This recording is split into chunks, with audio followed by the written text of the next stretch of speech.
مثلاً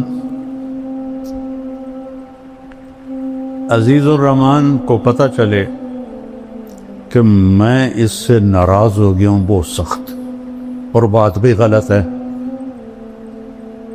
بات بھی صحیح نہیں ہے، تو جب یہ میرے پاس آئے گا صفائی پیش کرنی، تو خود معمولی نارمل انداز میں نہیں بولے گا، وہ جلدی سے بول، مولانا صاحب آپ کو کس نے کہہ دیا یہ؟ اللہ کی قسم میں کہتا ہوں یہ بالکل غلط بات ہے، میں صحیح کہہ رہا ہوں، آپ کو غلط فہمی ہوئی ہے۔ ہوتا ہے 18 دن وحی نہیں آئی تو کافر کہنے لگے ودعہ ربہ وقلا۔ دیکھو یہ صرف عربی ذوق کی وجہ سے بول رہا ہوں، تفسیر میں کہیں نہیں ہے، اس کے رب نے چھوڑ دیا۔ ایک دفعہ حضرت خدیجہ نے کہہ دیا یا رسول اللہ کیا اللہ ناراض تو نہیں ہوگا؟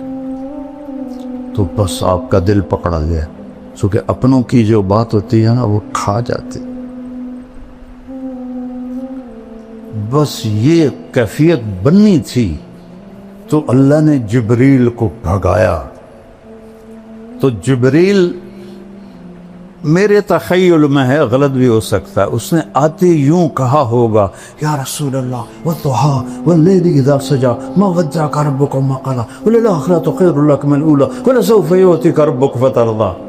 یہ لہجہ میرے خیال میں جبریل کا ہے۔ کئی ترجمے ہیں، لیکن امام راضی کا جو ایک ترجمہ ہے، آپ کے روشن چہرے کی قسم اور آپ کی سیاہ زلفوں کی قسم، ما ودعک ربک، ناراض کل نہیں ہے، باریکی سمجھ رہے ہو؟